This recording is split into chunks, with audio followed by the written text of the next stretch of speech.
اللهم بارك على محمد وعلى آل محمد كما باركت على إبراهيم وعلى آل إبراهيم إنك حميد مجيد. عن أبي هريرة رضي الله عنه عن النبي صلى الله عليه وسلم قال: سبعة يظلهم الله في ظله يوم لا ظل إلا ظله. فذكر الحديث وفيه: ورجل تصدق بصدقة فأخفاها حتى لا تعلم شماله ما تنفق يمينه. متفق علیہ. حضرت ابو ہریرہ رضی اللہ تعالیٰ عنہ سے روایت ہے کہ جناب نبی کریم صلی اللہ علیہ وسلم نے ارشاد فرمایا: 7 آدمی ایسے ہیں جن کو اللہ تعالیٰ اس دن اپنے سائے میں جگہ عطا فرمائے گا جس دن اس کے سائے کے سوا کوئی سایہ نہ ہوگا. اور پھر حضرت ابو ہریرہ رضی اللہ تعالیٰ عنہ نے ان 7 لوگوں کی تفصیل بیان کی. اس میں آپ صلی اللہ علیہ وسلم فرمایا کہ ایک آدمی وہ ہے جو صدقہ کرتا ہے اور اسے چھپاتا ہے یہاں تک کہ اس کے دائیں کو خبر نہیں ہوتی کہ اس کے بائیں نے کیا خرچ کیا ہے. یہ حدیث مبارکہ صحیح بخاری اور صحیح مسلم کے متفق علیہ روایت ہے. کتاب الزکوٰۃ میں زکوٰۃ کے مسائل اور پھر اس کے بعد صدقۃ الفطر کے مسائل ذکر کرنے کے بعد علامہ ابن حجر العسقلانی اب صدقات کو ادا کرنے سے متعلق جو آداب ہیں اور جو شریعت کی احکامات ہیں ان کو ذکر کرنے لگے.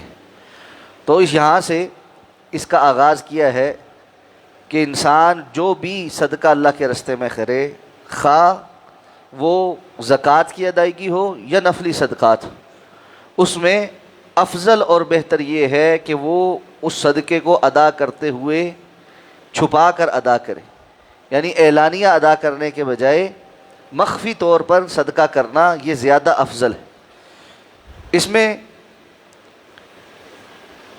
اس کی حکمتیں، پہلی حکمت تو یہ ہے کہ انسان ریاکاری سے بچتا ہے کہ دوسرے دیکھیں گے جی بڑا سخی ہے، اور وہ بندہ کہ جو قیامت کے روز 3 قسم کے لوگوں سے جہنم کی آگ کو بھڑکایا جائے گا، اس میں سے ایک وہ سخی ہے جو ساری زندگی اس لیے خرچ کرتا رہا کہ لوگ کہیں کہ بڑا سخی ہے. تو یہ ایک سنگین جرم ہے کہ انسان دکھلاوے کا عمل کرے، اس لیے اس کو کوشش کرنی چاہیے کہ دکھلاوے کے عمل سے بچے. تو پہلی حکمت یہ ہے کہ انسان صدقہ کرتے ہوئے ریاکاری اور دکھلاوے سے بچنے کے لیے چھپا کر صدقہ کرے. دوسرا، جو لینے والا ہے اس کی عزت نفس مجروح نہ ہو، باقی لوگوں کے سامنے اس کی پردہ پوشی، سفید پوشی قائم رہے. اب ہر بندہ فقیر نہیں ہوتا کہ لقمے 2 لقمے کے لیے لوگوں کے پیچھے پھر رہا ہے اور ہاتھ پھیلا رہا ہے، بلکہ بہت سارے لوگ سفید پوش ہوتے ہیں. لا يسألون الناس الحافا، اللہ فرماتے ہیں لوگوں سے چمٹ چمٹ کر وہ سوال نہیں کرتے کہ ہمیں دو ہمیں دو، لیکن آپ ان کے چہروں سے ان کو پہچان سکتے، ان کی ضروریات اور احتیاج کا آپ کو پتہ ہوتا ہے کہ یہ معاشرے میں کمزور آدمی ہے، محنت کرتا ہے لیکن جو کماتا ہے اس میں اس کی ضروریات پوری نہیں ہوتی.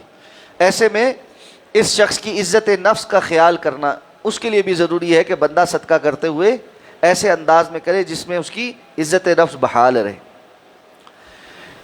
حدیث کے الفاظ یہ ہیں: اس کے دائیں کو، جو دائیں سے خرچ کرتا ہے اس کے بائیں کو نہیں پتہ چلتا. اس کے 2 علماء نے معنی بیان کی ہیں.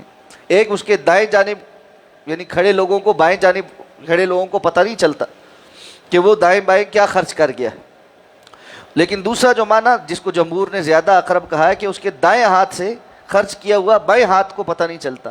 یعنی یہ مبالغے کی حد تک، ورنہ یہ مجازی تعبیر ہے، وگرنہ دائیں ہاتھ کو اور بائیں ہاتھ کو اپنا تو کوئی علم نہیں ہے، لیکن دائیں ہاتھ کا خرچ کیا ہوا بائیں ہاتھ کو بھی پتہ نہیں چلا. یعنی مخفی رکھنے میں انتہا کر دی اس نے کہ چھپا کر بالکل ایسے.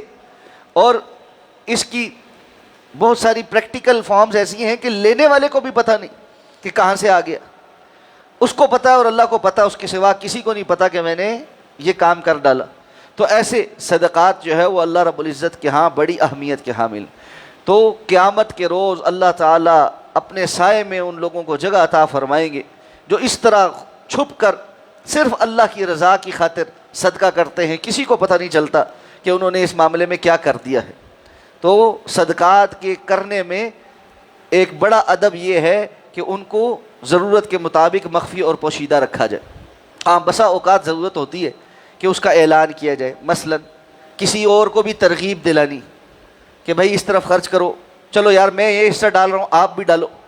اب یہاں پر ترغیب مقصود ہے کہ دوسرے لوگ بھی اس کی وجہ سے رغبت اختیار کریں گے کہ یار یہ بندہ اگر اس معاملے میں خرچ کر رہا ہے تو اس کا مطلب ہے یہ جگہ درست ہے، یہاں پر خرچ کرنا چاہیے۔ اسی طرح بسا اوقات ایسا ہوتا ہے کہ آپ کو کسی نے امانت دی ہوتی ہے، مثال کے طور پہ بعض آرگنائزیشن صدقات کی یا ڈونیشن کے کام کرتے ہیں یا راشن تقسیم کرنے کے کام کرتے ہیں، اب لوگوں نے ان کو مال پہنچایا ہے، وہ لوگ اطمینان بھی کرنا چاہتے ہیں کہ یہ مال صحیح جگہ پہنچا یا نہیں پہنچا، تو ایسے میں مجبوری ہوتی ہے کوئی تصویر ویڈیو بنا کر بھیجنا کہ یار یہ یہاں پہنچ گیا۔ مثلا بہت سارے لوگوں نے جماعت کو فلسطین کے حوالے سے اپنا تعاون پیش کیا، تو الحمدللہ جب وہاں سے تصاویر آئیں، ویڈیوز آئیں کہ جی یہ جگہ پر پہنچ گیا، تو اطمینان ہو گیا کہ واقعتاً وہاں پر کام ہو رہا ہے۔ تو اس طرح بسا اوقات مجبوری ہوتی ہے، لیکن کوشش یہ ہونی چاہیے کہ وہاں پر بھی جو وصول کرنے والے ہیں اگر ایسی تصاویر اور ویڈیوز میں ان کے چہرے کو یعنی بلر کر دیا جائے تاکہ ان کی عزت نفس مجروح نہ ہو۔ لیکن ہمارا جو عمومی طور پہ ایک رویہ ہے کہ ایک لمبی لائن لگوانا اور فوٹو سیشن کروانا اور اس کے دنیاوی مقاصد حاصل کرنا، یہ بہت زیادہ محل نظر ہے، یہ انسان کو ثواب کے بجائے عقاب کی طرف لے جاتا ہے، اس سے بچنا چاہیے۔ اللہ سمجھ کر عمل کرنے کی توفیق عطا فرمائے۔ سبحانک اللہم و بحمدک، نشہد ان لا الہ الا انت، نستغفرک۔